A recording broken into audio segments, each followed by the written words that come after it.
Welcome back to The Reasoning. I'm Karen Latane, and I'm here with Alan Lafort. Guess what, Alan? What's that, Karen? We're on episode 3. That's amazing. Yeah, it's pretty cool. And Yeah. and and we haven't had any arguments yet, or virtually thrown anything at the screen. So I think we're doing well here.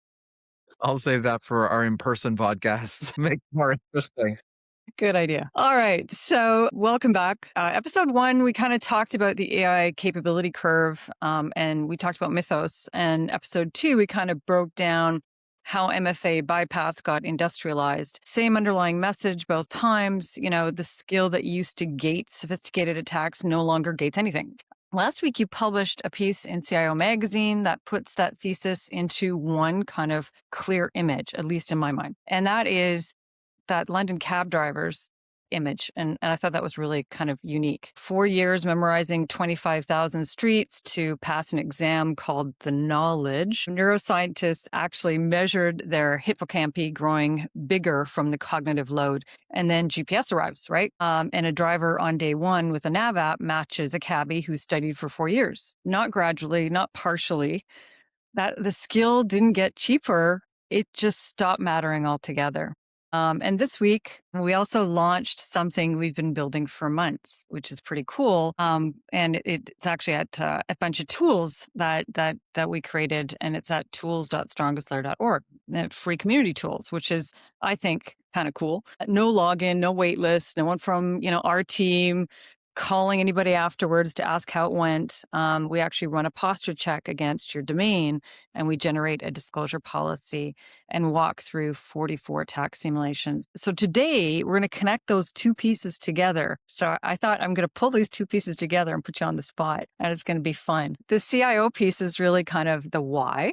And the tools, what do you do about it Monday kind of idea, is that next step. So let's get to it, shall we? Let's do it. All righty. So I opened up with that scenario about, 4 years of study and neuroscientists literally measuring the hippocampi getting bigger. And now the fact is we realized that, that is no longer even relevant or applicable, which honestly might be the most painful flex in history when your life's work gets replaced by a free app on a phone. All right. I mean, I just can't even imagine that feeling. But strangely enough, that feeling is kind of happening again. So what was the moment you realized that's exactly what happened to cyber attack expertise? I think it's really a couple things. So in 2024, I read a study that was done by a team at the Harvard Kennedy School, and they were trying to understand what AI was going to do to email-based attacks, phishing. And so they basically said, let's take a team of people that have been trained on security awareness and all the right things, and let's use AI to craft spear phishing, and let's look at the click-through rates.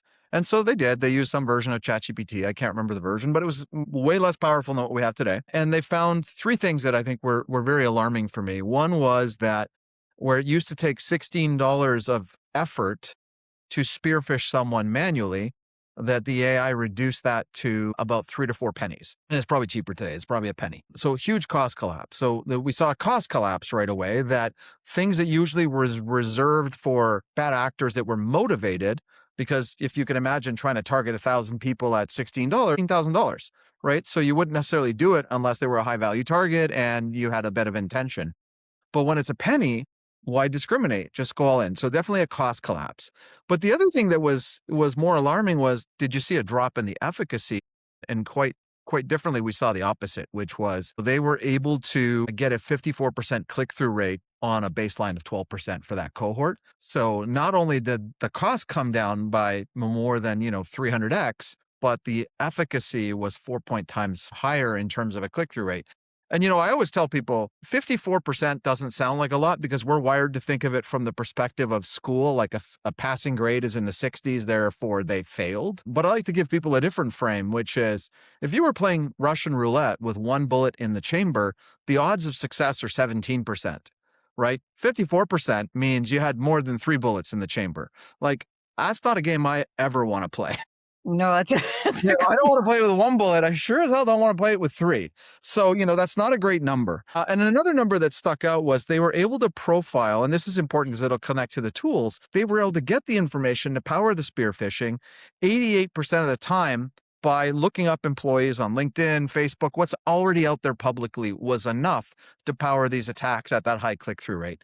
So I think for me, that was the beginning where I was like, okay, there's a cost collapse and, definitely a reduction in the cost of the skill. But the second part that fell through is we looked at our analysis. We looked at 5,000 alerts that got passed in our threat research team that got past sort of the incumbent technologies, the Proofpoints, the Mimecast, the, Microsoft E3, E5, Google Workplace, and a few other, technologies that were in the mix. And by definition, if we saw the alert, we're last in the chain. Therefore, it got through the other people. We wanted to understand why it got through. And the headline was that of these 5,000 attacks that would have succeeded had we not sort of caught them, stopped them, analyzed them, 1,400 had what we call unique kill chains, where they were using evasion techniques and stacking them in 1,400 combinations, unique permutations. And that's when I realized we didn't just have an economic collapse, we had a skills collapse. Because if you're using nation state techniques at scale, in other words, the elite techniques that you would expect from a nation state, but at the volume of a bulk spammer, that's concerning. Yeah. And that for me was like, that's when I realized this is bigger than we thought. Yeah. I remember talking about this. And at the time, I was still over at Proofpoint, right? And we're in the midst of kind of looking at how do we adapt security awareness solutions to this new reality and thinking, boy, this isn't going to be good. This isn't what the heck do we build now, right? And we can go on a tangent on that side, but we'll save that for another episode. So there's a line like in the piece that you wrote that I want to make sure lands because I think a lot of people they could hear it wrong. You said AI didn't make elite hacking cheaper, it made the skill optional. Most people will hear, AI lowers the barrier and think, oh, attacks got cheaper. You're saying something more uncomfortable than that, which you kind of alluded to just a minute ago, but let's maybe dig in a bit more on that. Yeah. I think cheaper means the same thing for less money.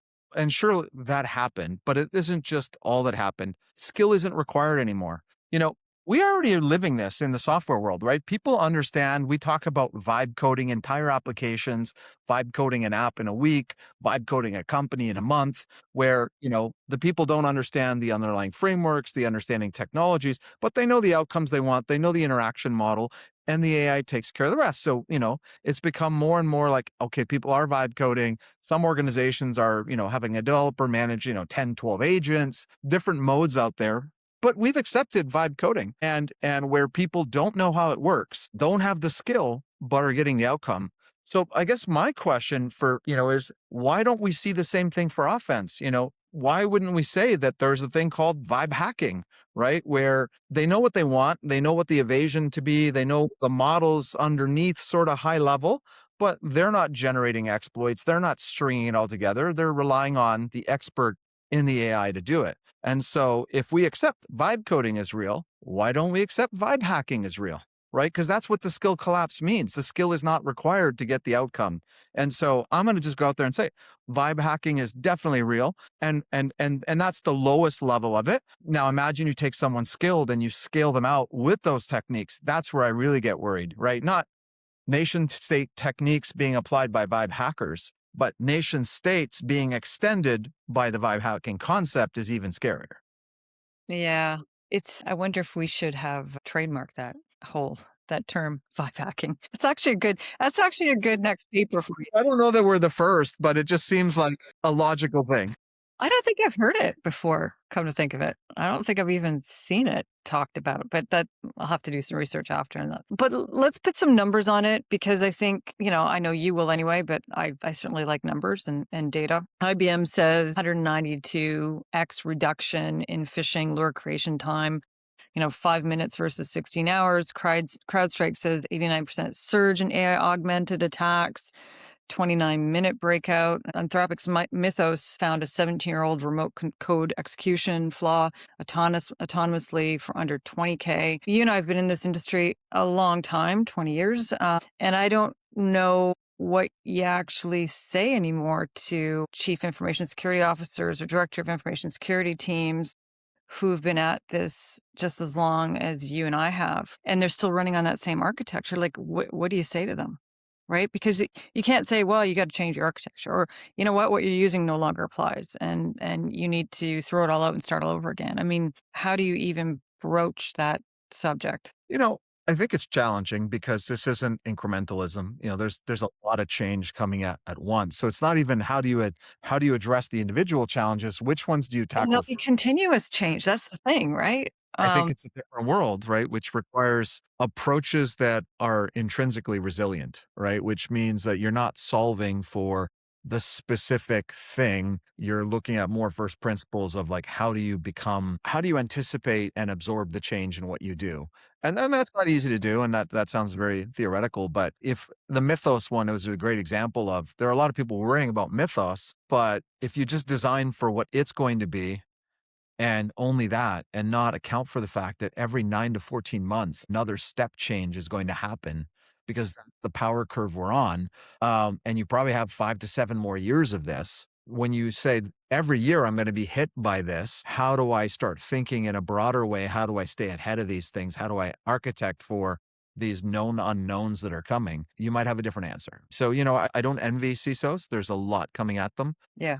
across all fronts. But I think it starts getting into, time. I think one of the things that they don't have the luxury of is time. One of the stats that I did know you wanted to quantify was dwell times, right? Where it used to be that an attack could dwell for X amount of time and may or may not get clicked on or acted on.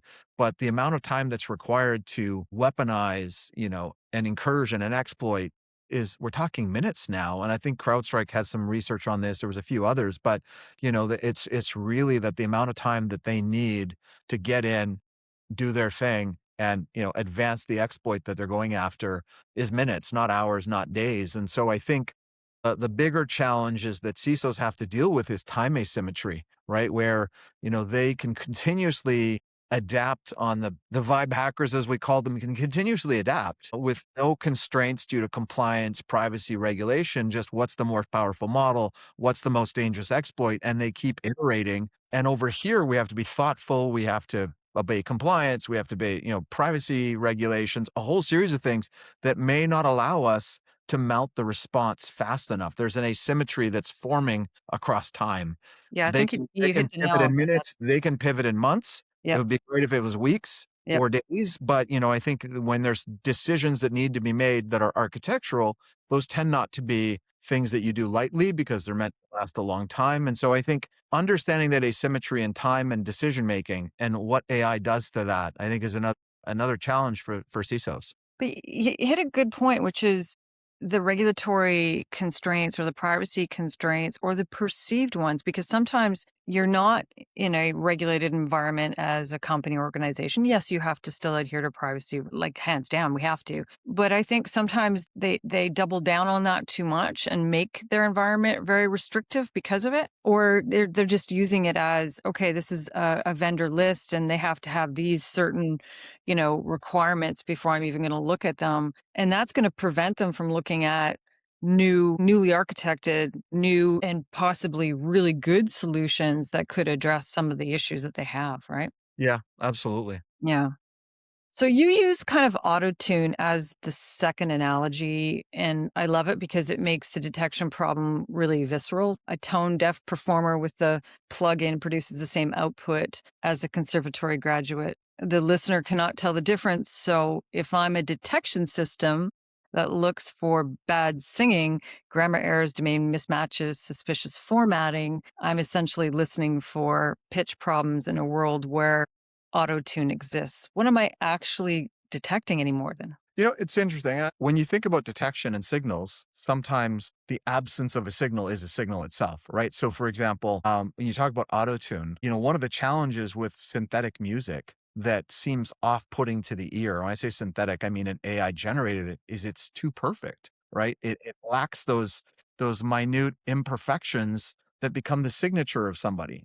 And so rather you can detect things when they're too perfect. Like, for example, a lot of way you look at deepfakes is they lack the entropy that you would expect in something that was naturally formed and recorded live versus generated. It's a little too mathematically perfect. Now, What's true though is that's the type of stuff that a machine could figure out by analyzing it, not a human. And I think that's the challenge when these things look too perfect. A machine could tell that they're too perfect, but the human would not, right? They'd be like, this is real, right? And I think, I can sum up, the state of sort of the first generation of security awareness and human risk training was effectively, modeled after that lovely book that keeps your kids busy on a long car ride called Where's Waldo? Right? Waldo, which is hover over a link and is it spelled funny? Is it spelled wrong? Has it got a spelling, too many R's or too many O's, or is one of the characters in Cyrillic? It's this like really hard to find gotcha exercise that doesn't exist anymore. Right. That's not to say you shouldn't hover over links and check them, but does it really work when 80% of the links are trusted links where the hackers have learned that the way to evade URL inspection is to start with a trusted URL they can't block. If an organization uses Google Drive and you jump off from a Google Drive link, you can't block those, and you're not going to inspect every document that comes in. So what do you do about it? So, a lot of the things we told people, look for the slightly off branding, look for the spelling mistakes, look for the bad grammar, look for the URL link that's clearly a fake link. Those are not techniques that are needed anymore. So you can look for them. You're just probably not going to find them on some of the advanced attacks. So, I think the auto tune just brings to the fore that once it's at that level, that's no longer the tell. Yeah. That's so true. So listen, I'm going to pivot now, but for anybody listening, this CIO Magazine article that you wrote, I think it was published on May the 7th, is kind of what we're referencing. So if you do have interest, you can go ahead and look up that particular link. If you just type in, CIO Magazine, Alan Lafort, you can actually find that link pretty quickly and take a look at it. And I'm going to swing back to that in a second, but I want to pivot first a bit about tools at strongestlayer.org, which just went live, and something we built. 2 tools, 3 reference taxonomies, 44 kind of walkable attack simulations. There's no login, it's free. And I say this as someone who's been in the vendor space for over 2 decades. Giving away the research your product is built on is not the normal playbook. So let's talk about the logic behind why we did that. Yeah, I think it starts off with, we've been making some claims in the industry. At first, probably when we first started, they felt like bold claims. We said AI is going to break email security. Then now we're saying AI is breaking email security, but that's a bold statement that a lot of CISOs will say, yeah, that could be a lot of hyperbole. Explain. Right. And so I first wanted to sort of demonstrate that when we say it's breaking email security, what do we mean by that? Well, we mean that clearly attacks that used to get blocked are not getting blocked as much, or new attacks are being created that are hard to block. And I wanted to back that statement up with what we've learned, right? And help people understand that we're not actually being missed. We're actually cataloging that it's a little more complicated than people thought, right? So I've talked to folks, that have said to me, hey, Alan, email security, yeah, okay, that's important, but, it's only 2 types of attacks. It's just BECs and phishing. And I heard that a couple times, and then they said versus the endpoint where you stop all these different kinds of attacks. And it got me to thinking, we don't really have a precise vocabulary to explain what's happening in email. And so I said, part of it starts with saying, well, what types of attacks are we seeing and how are they evolving? Which led to our attack taxonomy, which originally when we first pulled it together, it was like 37, and now we're up to 44. But it was really understanding that there's a lot of variety in these subcategories. When you get into a BEC, there's 14 distinct types that we've cataloged and seen, right? Maybe there'll be 15 or 17 soon, but there's a lot of variety that use different evasion techniques, that use different lures, that have a different goal or outcome that were important to highlight. And I think also we wanted to highlight how, the definitions evolve. So in the original days of BEC, it was literally a word problem, meaning here's an email that only has words, that has no URL, that has no attachment, and yet somehow it's considered malicious because it's an imposter trying to get someone to do something against the better interest of the organization, whether that be a wire payment, changing bank account information, or redirecting payroll. It's just, very crafted, deceptive words trying to get someone with urgency to do something they didn't want to do. That was the original sort of BEC in 2013. Fast forward, they can have payloads, they can have URLs. The goal is they're trying to compromise the business, not that it's words only. And so that's what I realized. There was a need to really, I don't want to say educate, but really expand the knowledge about what email threats were and how they operate, because a lot had changed and no one had kind of written it down. So our thought was we needed to do it to operate and build with confidence that we could detect all of these attacks that were coming out. So we built it for ourselves. And then we realized that it's a great educational tool, but we need to help people understand each and every one of those attacks. So we actually did a simulator that says, here's the stage. And most of these attacks were multi-stage. So let's do a multi-stage simulator that helps you understand, what's the first step? How did the technology see it?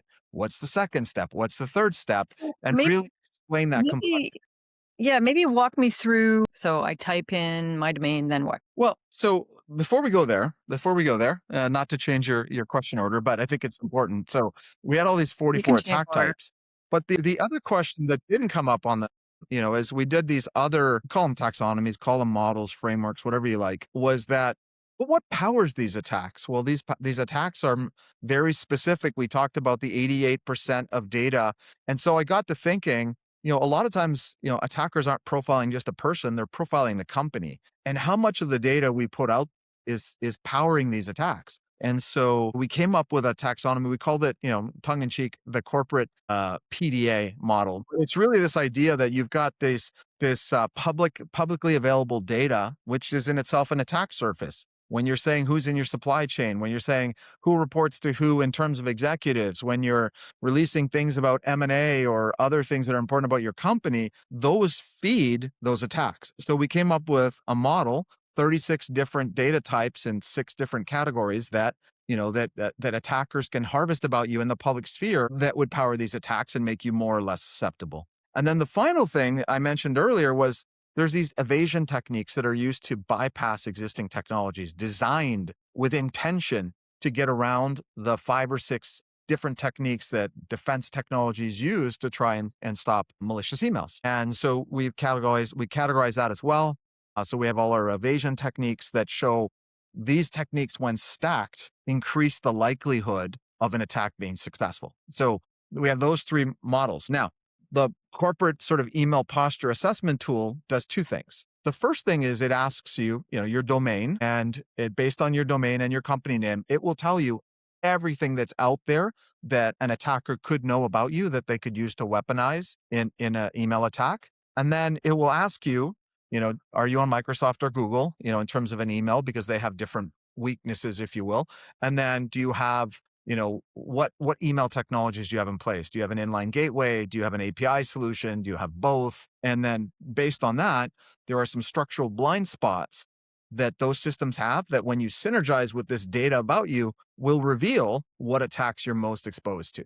So that check takes about a minute or 2. It's powerful in that sometimes people just don't know how much is out there about them that they freely have over time put out there, and often with good intentions to sell more, to market more, to better service their customers. But that data can also be used for not so good purposes. And so knowing what's out there, knowing how to maybe restrict it could be helpful. And if you can't restrict the amount of data out there, then it becomes more incumbent on having the right technologies in place because you've got that broader attack surface. So this report attempts to distill all that in under 2 minutes. Given that it's under 2 minutes, it does a pretty good job. So I invite everyone to test it out. And the important thing is we do all this. We're not copied on the email. We don't see what gets generated and sent to the people. There's no salespeople that get a lead that says, go talk to this person. It's really to drive awareness that the email protection game has changed. And you should understand where you sit. And I'll be candid. Our hope is someone says, wow, this is a pretty amazing report. We've never seen these concepts. I'd love to learn more. And you reach out. Fantastic. But the onus is on the person. We're not going to chase them down. So since you're on a roll, did you want to talk about the policy generator too? Yeah, well, so that's another one. So often, when you think about what to do on Monday morning, well, if you feel like there's too much, information out there, probably step 1 is, okay, let's see, how do we take some of this stuff down? It's not good for it to be out there. But number 2 is, do you have a policy on it? You can't really say, well, we shouldn't be publishing this much if you didn't have a policy on it. So we created a policy generator, your public attack surface, reduction policy, if you will. And it spells out across these different categories what your posture is, what your risk preference is, and it mashes it up against what are your compliance obligations? Is it HIPAA? Is it PCI? Is it SOC? Is it GDPR? A mix of those things, and it will give you an initial policy document that you can, make your own edit, and it'll send it to you as a Word document that you can bring into your own organization. It gives you a start to do something about that. So we figured if we can give you that visibility and a policy document to start controlling your public attack surface, given how much that feeds AI, that could be useful. So we created that as well. So thank you. So it's kind of a funny story and a little bit of a joke between us because I was asking for free tools so that I could use it, as a kind of a marketing tactic to drive additional leads. And then we decided at the end of it, well, no, this is not what we want to do with this because we want to actually be able to help the community. My commercial brain kind of starts twitching a bit every time I think through that because it sounds like we're giving away a piece of our product, even our threat research, right? So I'm glad you convinced me otherwise, but I always get a chuckle every time we talk about this. So let's kind of circle back maybe. We were talking about detection and evasion techniques, and in the CIO piece, you talk about attackers kind of stripping detection signals out of their attacks, no grammar errors, no failed logins, etc., no stable code signatures. The evasion taxonomy categorizes, as you said, 36 techniques into 3 architectural kind of defeat tiers without turning it into a textbook. And I think that's an important point to note. So maybe let's talk about what the practical difference is between the tiers and what should keep you up at night when you're reading that information. I think that the thing when you look at the evasion techniques, you realize that there is a level of intelligence that's being applied to how they get past defenses. That's not, you know, we're no longer in the days where a lot of attacks we're kind of spray and pray, right? Here's a template. I scraped 100,000 emails off the internet and I'm going to send it to everyone and I'm playing the numbers game. As long as I get money out of 100,000, we win, right? We're no longer in that world. We're in that world where things are done with intentionality and because intentionality is cheap. Deciding to target an organization and its people is not what it once was in terms of cost, in terms of, sadly, the amount of information available is not what it once was. It's so much more out there.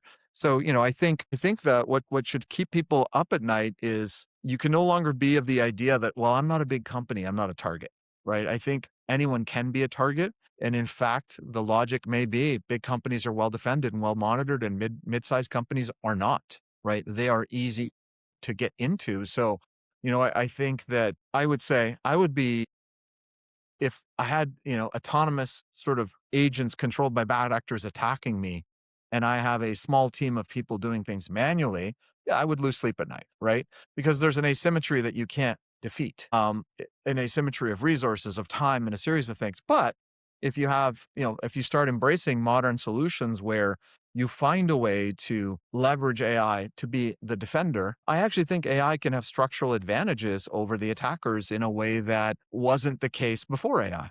I think I've written on this, I think in a couple places where I talk about how if you've got two AIs and they have a certain level of power, mythos the same on the inside, the differentiation is not who's got a better prompt, who's got better data, right? Because these AIs consume data to make decisions. And I think what's true is the attackers from the outside can get what they want out of LinkedIn and Facebook and Twitter and all that public stuff. And it will help them form an approximation of what's going on inside the enterprise. That's a guess. What's going on in the enterprise doesn't have to be a guess, right? So for example, they can guess what they think your supply chain is, and they might have a high level distinction of saying, I know they use this tech or that tech, but the details of how that relationship exists and who's connected, et cetera, that's all written as fact in the system of record, right? If I go to SAP and I say, is this a vendor? I can get a yes or no that is 100%